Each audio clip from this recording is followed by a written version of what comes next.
BCN news కి స్వాగతం. తనకు తెలియకుండా తన భర్త వాయుగుండ్ల బ్రహ్మయ్య తన బిడ్డను తీసుకుని వెళ్లారని, దీనిపై అధికారులు తక్షణం స్పందించి తగిన న్యాయం చేయాలని నెల్లూరు నగరానికి చెందిన వాయుగుండ్ల సుమలత ఆవేదన వ్యక్తం చేశారు. నెల్లూరు నగరంలోని ప్రెస్ క్లబ్లో శుక్రవారం ఏర్పాటు చేసిన మీడియా సమావేశంలో ఆమె మాట్లాడుతూ 2022లో వాయుగుండ్ల బ్రహ్మయ్యతో తనకు వివాహమైందని 50 లక్షల నగదుతో పాటు ఇతర కట్న కానుకలు అందజేశారన్నారు. కానీ తన భర్త, తన అత్తమామలు తన బంగారు నగలు అమ్మేశారని, వేధింపులకు కూడా గురి చేశారన్నారు. తనను ఒక పథకం ప్రకారం ఒక క్రిమినల్ కేసులు ఇరికించారని ఆవేదన వ్యక్తం చేశారు. స్థానిక రాజకీయ నాయకులు అండదండలతో వేధింపులు చేస్తున్నారని, తనకు న్యాయం చేయాలని కోరారు. మీడియా మిత్రులకి, నాకు సహకరించిన పోలీస్ శాఖకి, మంత్రి నారాయణ సార్కి నమస్కారం అండి. నా పేరు వాయుగుండ్ల సుమలత. వాయుగుండ్ల బ్రహ్మయ్య అనే అతను నన్ను మ్యారేజ్ చేసుకున్నాడండి. అందరి పెద్దల సమక్షంలో ఆర్యవైశ్య భవన్లో మ్యారేజ్ చేసుకున్నాడు. మాకు 2 పిల్లలు, 2 ట్విన్స్ అండి. ఒక పాప 8 నెలలప్పుడు చనిపోయిందండి. ఫిట్స్ వచ్చింది.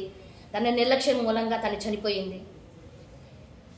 ఇంకొక పాపని నన్ను మ్యారేజ్ చేసుకునేటప్పుడు 80 అవర్స్ గోల్డ్ అండి, 50 lakhs క్యాష్ తీసుకున్నాడు. నా ఇంట్లో సామాన్లు 3 లక్షలు సరిపడ సామాన్లు ఇది తీసుకొని వాళ్ళ ఇంటి కుటుంబ సభ్యులు అందరూ కలిసి ఇంకా కావాలని వేధించి నన్ను నడి రోడ్లో వదిలేశారన్నారండి. ఈరోజు ఇప్పుడు అతనికి రాజకీయ వ్యక్తులు రాజకీయ పలుకుబడితో నా దగ్గర నుంచి ఒక సింగిల్ ఇది కూడా ఫైల్ కానివ్వకుండా చేస్తున్నారు. చివరికి నారాయణ సార్ చలవతో 3 days బ్యాక్ ఎఫ్ఐఆర్ అయిందండి. ఎఫ్ఐఆర్ కాపీ చూపించాలా?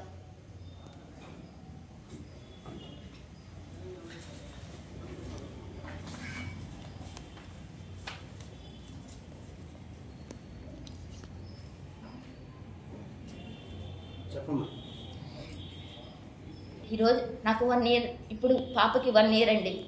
4 months అయిందండి. నా బిడ్డ నా దగ్గర నుంచి తీసుకుని వెళ్ళిపోయి, పాలు తాగే పిల్లని తీసుకుని వెళ్ళిపోయి దాచిపెట్టున్నాడండి. ఎక్కడ పెట్టున్నాడో కూడా ఆచూకీ తెలియడం లేదండి. పోలీస్ శాఖ కూడా చొరవ తీసుకొని చేసినా అతను పట్టించుకోవడం లేదండి. కేవలం తన వైపు రాజకీయ నాయకులు ఉన్నారని పోలీస్ వాళ్ళ మీద కూడా ఒత్తిళ్లు తీసుకొని వస్తున్నారండి. వాళ్ళని కూడా వెళ్ళి కలిశానండి నేను. సార్, అన్యాయం చేయదు సార్ ఆడపిల్లని అని. కానీ నేనేం చేయడం లేదని అంటున్నారు కానీ వాళ్ళ ఒత్తిళ్లు మాత్రం జరుగుతున్నాయండి. దీంట్లో ముఖ్యంగా సుబ్బు తెలుగుదేశం కార్యకర్త అండి, బాలాజీ తెలుగుదేశం కార్యకర్త, పడ్డాపి sir, Vijayabhaskar Reddy. Last Vijayabhaskar Reddy sir మాత్రం ప్రెషర్ తీసుకొని వస్తున్నారండి. సార్ని కలవడానికి వెళ్ళాను. చివరికి నారాయణ సార్ దగ్గరికి వెళ్ళాను. సార్ ఇలా చేస్తున్నారు సార్, న్యాయం చేయండి సార్ అని చెప్పి నారాయణ సార్ చెప్పినా కూడా మళ్ళీ ఇంకా విజయభాస్కర్ రెడ్డి సారు మళ్ళీ చొరవ తీసుకొని ఏ ఫైలు చేయనీయకుండా చేశారు. మళ్ళీ వెళ్ళి నారాయణ సార్ని కలిశానండి. వెళ్తే సార్ తీసుకోండి అమ్మాయిది కేసు ఫైల్ చేయండి అని చెప్పారు. 3 days బ్యాక్ కేసు ఫైల్ చేశారండి. అరెస్టులు ఇంకా చేయలేదు. దయచేసి నా బిడ్డని నాకు వాళ్ళని వాళ్ళ కుటుంబ సభ్యుల మీద చర్యలు తీసుకొని చేయడానికి కూడా ఎవరు లేకుండా చేస్తున్నారు.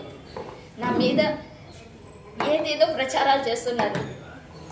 సార్, ఆడదాన్ని సార్, న్యాయం చేయండి.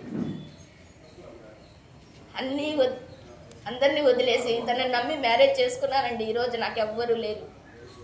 అతని మాటలు విని ఇలా చేస్తున్నారండి. చివరికి మంత్రి నారాయణ గారి చొరవతో కేసు ఫైల్ అయిందండి. నాకు 3 days అయింది కేసు ఫైల్ అయ్యి. అరెస్టులు ఇంకా జరగలేదు. దయచేసి నా పాపని నాకు ఇప్పించండి సార్, అంతేను నేను కోరుకునేది. నాకు న్యాయం చేయండి. నా నగలు తీసుకొని నా పాపని తీసుకొని నన్ను బయటికి తరివేశారు సార్. పోలీసుల సమక్షంలో నా పాపని తీసుకుని వెళ్ళిపోయినాడండి. ఎవరు నాకు న్యాయం చేయడం లేదండి. మీరే న్యాయం చేయాలి. దయచేసి నా పాపని నాకు ఆచూకీ తెలియనియండి చాలు. 1.5 కోటి ప్రాపర్టీ గల అపార్ట్మెంట్ ఉందండి. వాళ్ళ కుటుంబ సభ్యులు కలిసి అతని పేరు మీద రిజిస్ట్రేషన్ చేసుకున్నారు. రెప్కో బ్యాంకులో లోన్ పెట్టించాను. ఈరోజు నాకు తెలియకుండా దాన్ని అమ్మేయడానికి చూస్తున్నారు. నేను కోర్టు ద్వారా నేను చేస్తున్నాను. దయచేసి ఎవరు కూడా దాన్ని తీసుకోవడానికి ముందుకు రాకండి. అది ఒక ఆడదానికి కష్టార్జితం అండి. దయచేసి ముందుకు రాకండి, లీగల్గా నేను చర్యలు తీసుకుంటాను. నేను హౌస్ వైఫ్ అండి, నేను ఏ జాబ్ చేసేదాన్ని కాదు. ఇతను పరిచయం అయిన తర్వాత నాతో అమ్మాయిల బిజినెస్ చేయించాడండి. 20 సంవత్సరాలుగా 15 ఇయర్స్గా అమ్మాయిల బిజినెస్ చేసే ఒక ఆవిడతో ఇతనికి ఇల్లీగల్ కాంటాక్ట్ ఉందంటండి. కానీ ఈరోజు నాకు ఏమీ తెలియదు, అసలు ఈ అమ్మాయి క్యారెక్టర్ గురించి తెలియదని అందరికీ చెప్పుకుంటున్నారండి.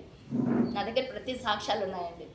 నేను చెయ్యనన్నానని ఈరోజు వాళ్ళ కుటుంబ సభ్యులు అతను కలిసి నన్ను ఈ విధంగా చేశారండి. న్యాయం చేయండి, న్యాయం చేయండి అంతే. నాకు పాప కావాలండి, నా బిడ్డ నాకు కావాలంతే. నేను ఏమి కోరుకోవడం లేదు. నా బిడ్డ నాకు ఇప్పించండి, నా బిడ్డ నాకు ఇప్పించండి, దయచేసి ఇప్పించండి. నా ఫస్ట్ హస్బెండ్తో డివోర్స్ చేసుకున్నప్పుడు నాకు 50 lakhs క్యాష్, నాకు మా అమ్మ వాళ్ళు పెట్టిన 60 hours గోల్డ్ నాకు ఇచ్చేసారండి. ఈ బిజినెస్తో సంపాదించానండి, చెప్తున్నాను. చేయించింది అతను, నా పేరు ఇప్పుడు పెడుతున్నాడు. చేయించింది అతను.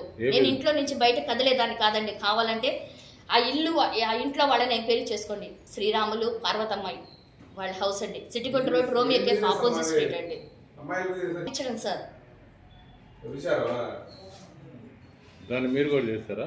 లేదు సార్, నేను పంపించేదాన్ని సార్. ఓకే.